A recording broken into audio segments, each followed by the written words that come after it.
everybody to our C. Charles Jackson Leadership Lecture Series. This is a series we do on the first Thursday of every month to highlight leadership and have a conversation about leadership. We bring in somebody from the outside to bring their perspectives on leadership and their story to help enhance our ability to be leaders in the classroom, outside the classroom, and in our industries. This week, or this month, it's my pleasure to introduce our keynote speaker, Dale Mulfinger.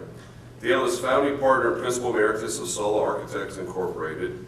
A nationally renowned architect, Dale co-founded SALA Architects as Mulfinger and Suzanka Architects in 1983.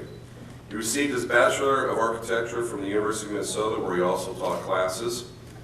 His professional background includes employment with several local, national, and international firms, including the architectural collaboration of Cambridge, Massachusetts, and Brown Daltus of Rome, Italy. Dale is a 2015 recipient of the prestigious Architect of Distinction Award from Midwest Home Magazine and the American Institute of Architects. He's a fellow of the AIA and authored 5 books, including The Architecture of Edwin Lundie and The Cabin. Born on a Minnesota dairy farm, the rural landscape and vernacular architect have influenced his many designs. Please welcome me in joining today's keynote speaker for the C. Charles Jackson Leadership Series, Dale Mulfinger. Dale? Thank you very much for the kind introduction. I heard this was a rowdy audience, so I brought a little helper along to make sure I could make my way through it. But I'll get to that later. It's great to be part of a leadership talk, a subject that cuts across all of your disciplines here at Dunwoody. And so I thank you for establishing such a program. I also want to compliment Dunwoody on implementing their Bachelor of Architecture program. I, for one, have felt a great need for there to be a second architecture program here in Minneapolis. I think the market is there on both sides in terms of students wanting that education, but also in particular the profession wanting to have more choices in who they hire in a broader market of young people. We here in the Midwest are exporters of architectural service. I don't know if you're all aware of that, but we have quite a number of fantastic architectural firms, and we provide collectively architecture across not only the country, but today across the world. So even our little residential firm does work pretty much around the country, particularly in the upper northern states. But certainly many of the large firms are now working globally in various countries, and they're always in need of staff to help them with this, and I'm sure you're going to create some great ones here at Dunwoody. I've been asked to speak today on leadership, and I've spoken a lot to people. I mean, I've stood in front of all kinds of audiences, from academic audiences to professional audiences to lay audiences. I regularly speak at home and garden shows, which is a really interesting audience because they can drift in and out of the show, and you never know whether you're doing well as a speaker unless there's more people at the end of the talk than there are at the beginning of the talk. So, it's taught me a little bit about speaking, I think. But anyway, it's the first time I've been ever asked to speak on this particular subject, and it was challenging for me to think about it. And along the way, in order for me to, whenever I'm faced with thinking about such things, I do a little bit of research. But I'm reminded here of a talk that occurred across the park, I think more than 30 years ago. Many of you might know of the architect Frank Gehry. Frank is the designer of the Weitzman Art Museum, and the Walker Art Center held a show of his work. The first show ever put together on him was he was just beginning his career, now illustrious career. And he gave a talk, and as he stood up in front of the Walker audience, a packed audience, I might say, first of all, there was this long pause of silence. I think when a speaker has a long pause of silence right at the beginning, he really pulls the audience in. And then he looked out and he said, I create my work from a pencil and from cardboard and various other modeling material, and I don't create it from words. And now you're asking me to turn it into words. This may sound like bullshit, so just tell me if it is. And I thought he endeared his audience right away by recognizing that it was a subject that he didn't always talk about. So anyway, as I was doing research on the subject of leadership, every time I Googled or went anywhere, I always came up with the same name, John C. Maxwell. I suspect any number of you might have already heard of him, but I hadn't, other than I actually had a little book of him that somebody had given and I'd forgotten about it, and it was in my library.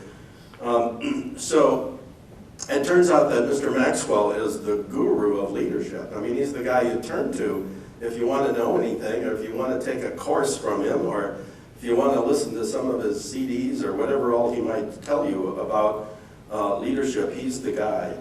And so I might just read you a few quips from his, because I think they tell us a lot about his thinking and about what we might want to know. People don't care how much you know until they know how much you care.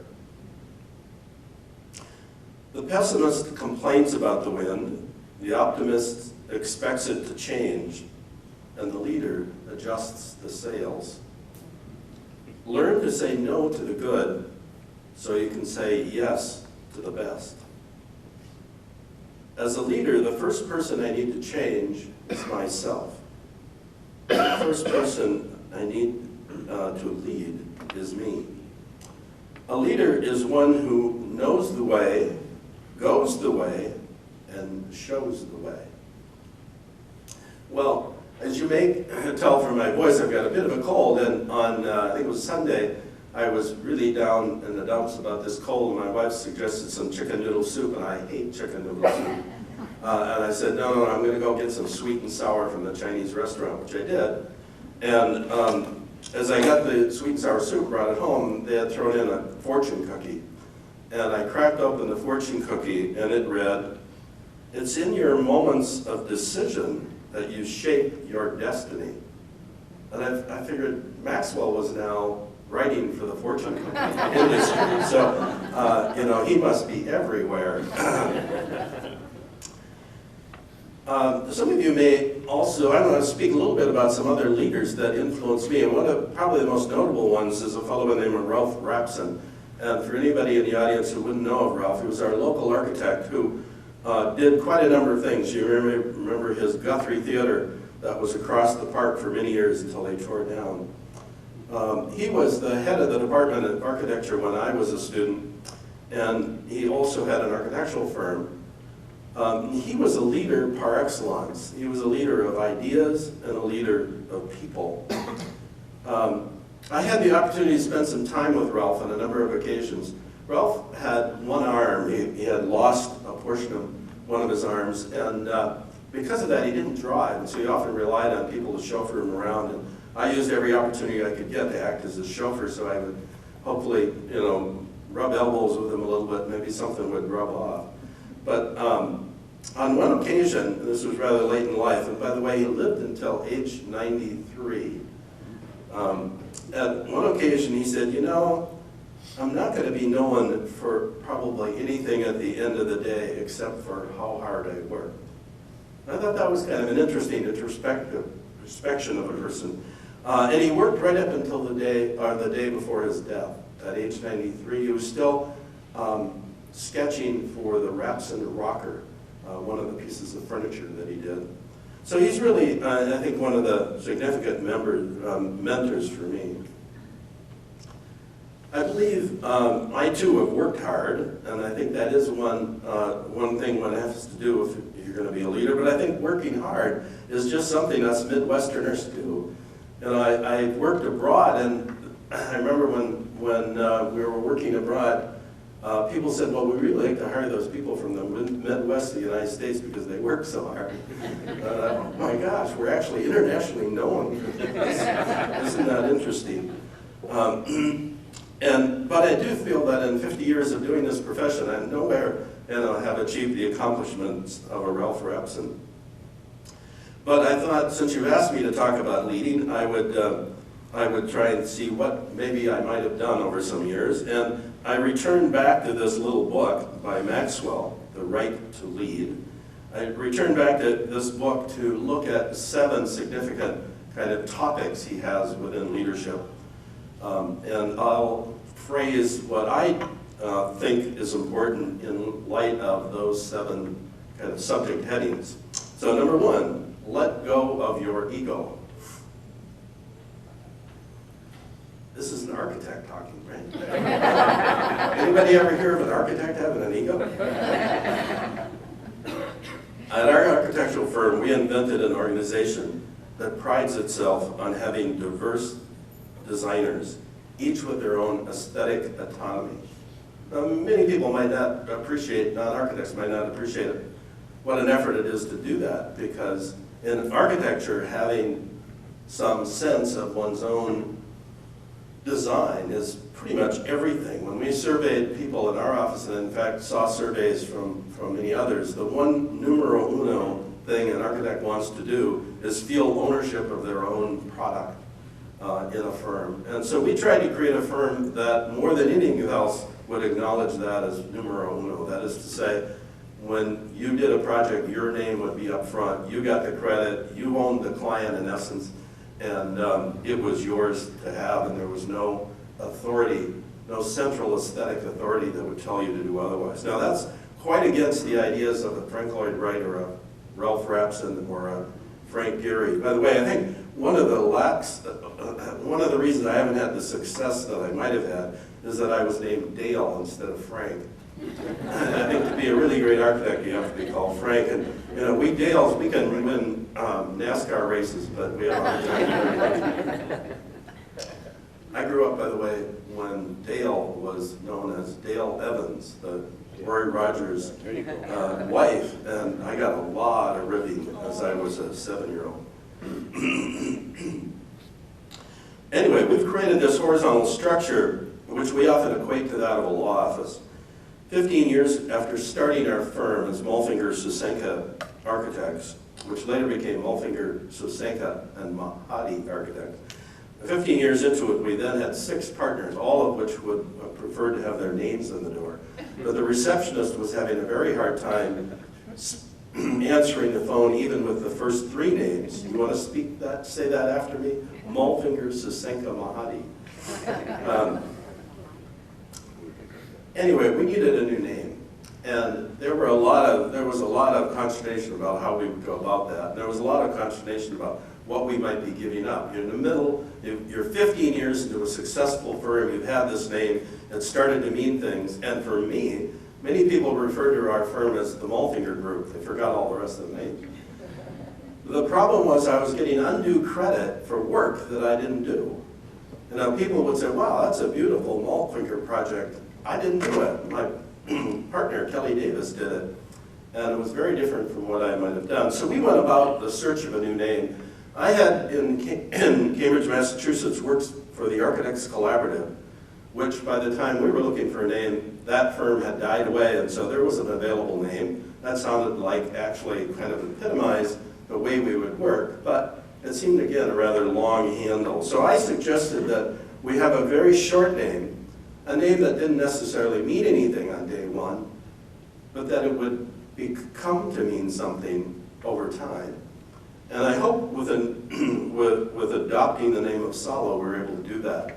So I was just out yesterday chatting with a new client, and one of the things the wife said to me was, you know, every time we see a SALA project, it's really significant, and we really like that work, so that's what we're looking for. And I thought, oh, well, that's great. You know, that's great that somehow the name has become something. So anyway, let go of your ego.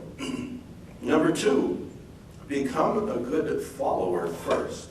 I think this is where mentors become important, for you to saddle up to people that you might respect and be able to see what they are doing in your field before you go out and try and do it.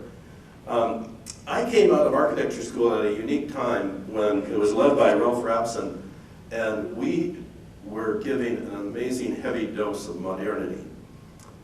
We didn't really know much about anything other than modern architecture. It was downright indoctrination. And just as I was leaving school, along came an upstart architect by the name of Robert Venturi. He wrote a book called Complexity and Contradiction. And he was challenging all of the theories and theses that I had been educated in by saying there's more to architecture than modernity. There's a whole history of architecture out there. And he challenged us with some specific words that still resonate with me today. In modernity, we had a term, a phrase that came from, we believe, Mies van der Rohe, that less is more. That is to say, strip your building down so that it's a minimal set of things, and much of modernity comes from that. And Venturi challenged that and said, less is a bore. He had another one that actually I've been able to put to use more often. And then he said that quite often in modernity, we use the phrase, we actually use the method of what's called either-or design. Either I make this decision or I make that decision, but I don't blend the two. And Venturi said, no. That axiom should read both and. You should find ways to merge these ideas and put them together. So let me give you a quick example of what that has meant at times for me. So picture you've got a house facade, roof like this, and you want a nice big window somewhere in that front facade. And a really big, window, maybe a double hung with divided lights broken up. And Venturi did a house for his mother like that, where he wanted that big window on the front facade. But inside the facade, there's a series of smaller rooms, and no room was big enough to take a big window like that. So what he did was break it up into 4 windows, or 4 what appeared to be windows on the outside of the house, but only one was a real window that was down in the lower right corner. So in other words, the window on the inside is different than the window on the outside, and it's the duty of the facade to ameliorate between these two. Now this is a lot of jargon maybe, and maybe a little too much architecture, but I think almost any profession deals with situations where we're trying to figure out, are we really dealing with a yes or a no, a black and a white, or are there gray situations where we really should find new ways of creating answers that are both and rather than either or. So these were some ideas that came out of the writings of Venturi that along the way helped me. And thus I could be a follower, I suppose, of other people's ideas. But another thing that attracted me along the way was the architecture of someone by the name of Edwin Lundie. Now you probably, Lundie is not a household word. He didn't have that, it wasn't Frank Lundie. It was Edwin Lundie. But you might have been out to the Arboretum, University Landscape Arboretum, and seen the beautiful old building that's out there. Or you might have stopped at Old Lutzen Lodge. Those are 2 of the more public things he did. Actually, the Arboretum was the last thing he did before his death. As I started to teach part-time at the university, we would have academic meetings in the Arboretum, and I would sit in this beautiful old, what I would call kind of Norman room with heavy timbers, and I would say, wow, this is such a charming room. I wonder who did design this. And somebody would say, well, some Lund guy, so I don't know what else he did. But so he wasn't a well-known figure back in the 70s when I first started teaching. But I was fascinated with his work, and I seem to have a natural inquisitiveness that leads me down paths sometimes. And so I, at some point, asked, well, what else did he do? And somebody said, well, I think he did this house over so-and-so. So I followed directions, found the house, and met the people, and they were so happy that I was interested in the design of their house, and yes, it had been done by Edwin Lundie. And I asked them, well, what else did he do? And they said, well, I think there's a house down the way, da-da-da-da. I followed that and went down there, and eventually started teaching a research class at the university, hunting for Lundies. So we would go out in the summertime and find Lundie houses, and my promise to myself was I'd quit this class when I ran out of Lundies. I didn't want to have to go back to the same one. Well, there are a lot of Lundie projects out there. It took me several years to do this research, and along the way, somebody said, maybe you should give a talk. Well, okay, I've been shooting slides, and I've got some images. Yeah, I could probably stand up and talk about it. And they said, well, maybe you should write an article. Okay, well, maybe I'm not much of a writer, but I'll give a try at that. And then somebody along the way said, I think you should do a book. A book. How many of you done books in your life? I mean, I have not done a book. I practically failed every English class I ever took. I hardly got through the university because I didn't know how to write a book. Well, I did a book. The Architecture of Edwin Lundie. Turns out that it's the first book first monograph on a Minnesota architect. And I'm very proud of that book, and it sort of represents the whole idea of sharing some knowledge you've got. And it turned out to be, you might say, easier than I thought. I had to find some methods by which to do it. Mainly was if you can't write, but you know how to speak, you can tape your speaking and then write from it. And that proved to be my way into writing. So it's important for you to become a good follower first, and part of the following I did was through Edwin Lundie. Now, I didn't necessarily imitate, or haven't over the years imitated his work, but I did learn a lot of lessons from his methods of design, and his methods of design were to honor history. So he would quote his sources. In other words, this is a French country house, like da-da-da-da. Whereas in modernity that I've been educated in, it seemed like everybody was trying to suggest that everything had to be unique and inventive. So along the way, that allowed me over time to quote sources like a design that was a Midwestern four-square house that I did in Wisconsin, or a traditional Italian courtyard house, which I did in the Tuscan hills of West Bloomington, or a uniquely modern retreat house out on Madeline Island. Anyway, point number 3, build positive relationships. We grow and gain strength from the deep roots we nurture and develop along our life's journey. For me, this means never missing my high school class reunions. It means putting work into a marriage, which this September will have eclipsed 50 years. I think this is the end of it. This is downright un-American to be married this long. And it means playing racquetball each week with my friend from dormitory days. And you can imagine my dormitory days were quite a long time ago. It also means sustaining friendships of an amazing group of architectural classmates, enduring friendships that transcend our geographic distance from Boston, San Francisco, and Rome.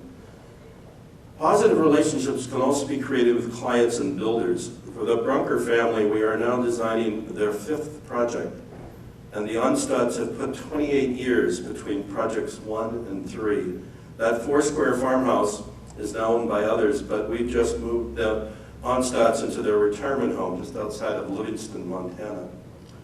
With several builders, we have relationships that span multiple decades. I got a call from one during the recession complaining that after 2 decades, he was finally having to build something that was not drawn by us. Not only that, but it wasn't drawn by any architect, and he was feeling particularly let down. It's good to know that today we have him back employed, and he's busy building our work again out in northwestern Wisconsin. Point number 4, work with excellence. This could mean 2 possibly different things. One would be seeking the excellence in one's work, or it could be seeking the excellence in the colleagues one works with. I think both are applicable and are essential. When I look around our office and see so many talented individuals quietly at their desk working, I often refer to that as the silence of sheer brilliance at work. As a teacher, I was blessed to be surrounded by the brightest and the best. You know, in the Midwest, we produce some of the most amazing high school students, right? They're the best educated in the nation. Now, you take that group of the best educated and you whittle it down to those who are going to go to university, or in this case, Dunwoody, and now you've brought that down to even a more amazing group. And then you get down to the group that actually wants an education, wants knowledge within the area of your expertise. How are you going to blow this gig, right? I mean, you've got an amazing group of people to surround yourself with. So it was my joy every day to walk into class and be nurtured by this young, incredible talent that was out there. The other is that, that one wants to work to excellence.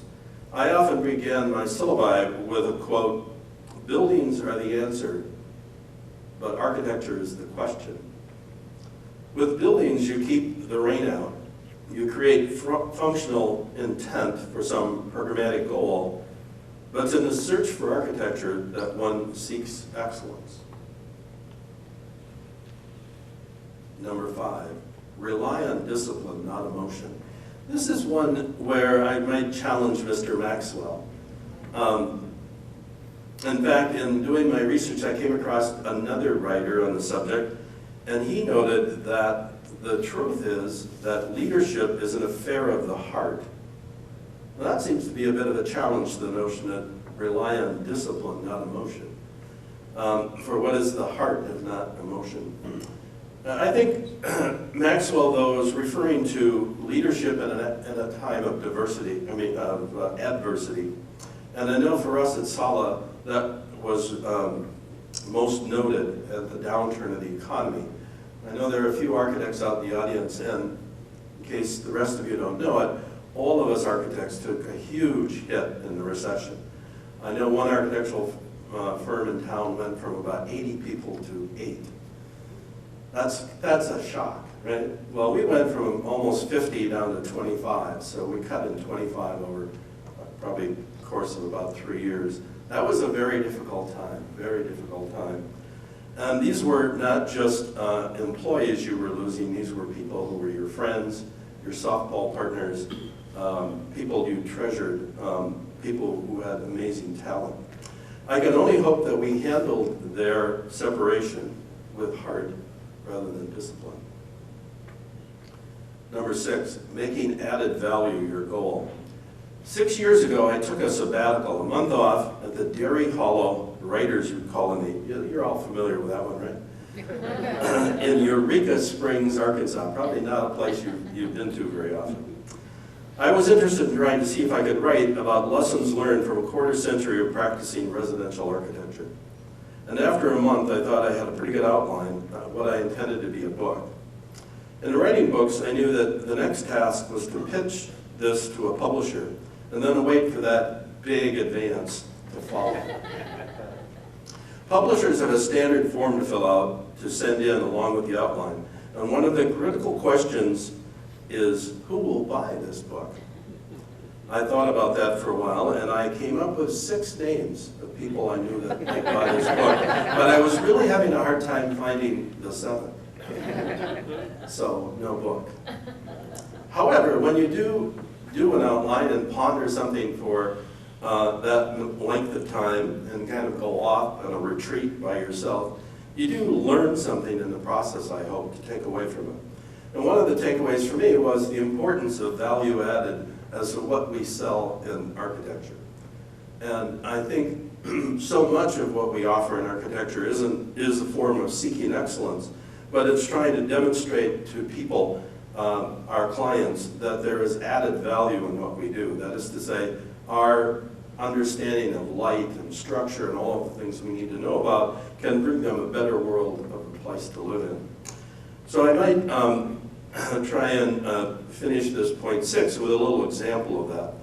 A colleague of mine just recently went up to visit a home that she and I had done up in the Boulder Junction area of Wisconsin. It's a beautiful area, it's north central Wisconsin, that we Minnesotans don't get to very often. And we had designed a new retirement home up there for a couple who had retired rather young. And in that design, we had an interior kitchen. That is to say, it had no direct window to the outside. So we had created an internal window, looked across the back hall, through an open door in the utility room to a window out the utility room. So if you were standing at the kitchen sink, you could see if it was raining outside in the distance.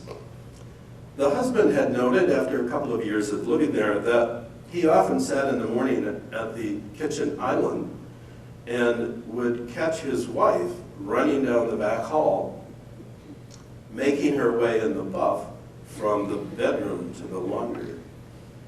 And he told my colleague he now referred to that window as the "Thank You Dale" window. So added value can come in many ways. Lastly, point number 7, give your power away. If you are a leader and you gain some power along the way, share it. It is something of great social value. If you have knowledge, teach from it. If you have wisdom, write an article, a book, or today, a blog. If you've created a process of showing how added value can be achieved, share that with others.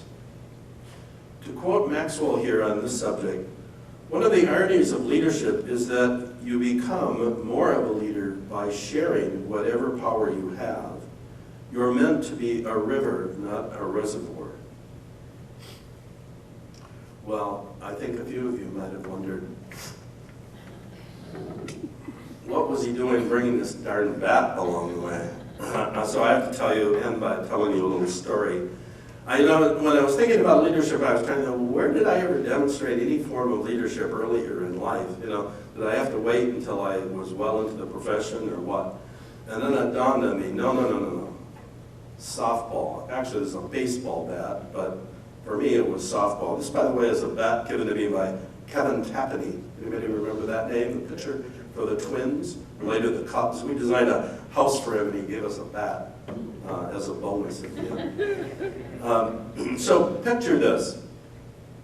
Imagine a Midwest farm, the red barns and sheds, pale yellow house because it didn't get painted very often, and a big a gathering of big elm trees in a front yard leading out to the road.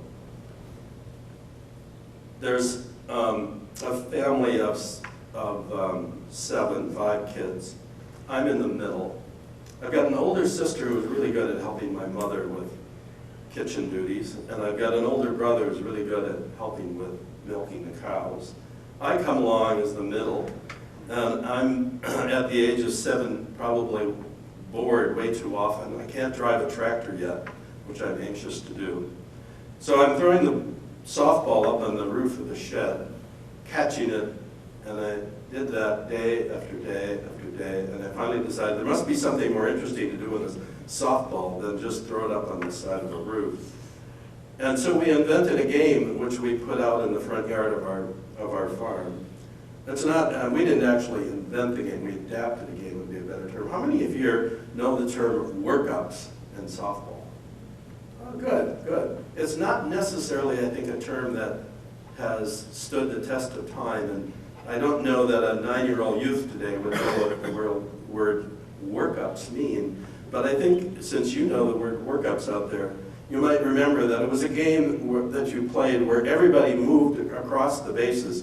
You gradually moved up the ranks of the base until you got to be the batter, and then you were a batter until you got out, and then you went back into the outfield and made your way back up. And at any given time, depending upon the number of players, there could be 2 batters or 3 batters. Had to be at least 2 because one would be on base and the other had to hit him in.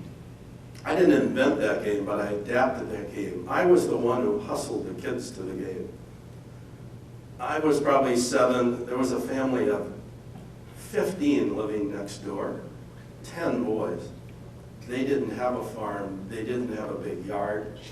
But boy, they enjoyed playing on our front yard. Every night, all summer, we played the game of workups. And I was probably what today would have been the manager, the coach, and a player in the game of workups. I enjoyed that game very much. And central to the game was no one person could dominate the game, because if you did, you wouldn't be able to track the players back. So you had to play the game in a way that accommodated everyone and let everyone into the game and to enjoy the beauties of the game to be played. So what's the takeaway here? By the way, I should say that I followed that with many years of playing softball. And then I realized as I was thinking back on this, all the way along, I never had a coach. Nobody ever taught me how to play softball. You just kind of learn it on your own because it's a pickup game anybody can play in a way. So I played in 4-H. I played in intramurals in college. And up until 4 years ago, I played in the Architects League. And 4 years ago, I was a first baseman, left-handed, and I was the first baseman. But 4 years ago, those throws coming from third were just getting way too fast for my eye-hand coordination. And I knew I was about to get a very fast softball in the mouth. And so I finally decided I would drop out. But what I learned along the way was that I was a pretty good hitter, not of a long ball, but of a hard grounder. and I could find, the holes in the infield in order to get that through. So it seems to me the takeaway here is you don't need to hit a home run. Just get on base and let your teammates do their part. Thank you very much.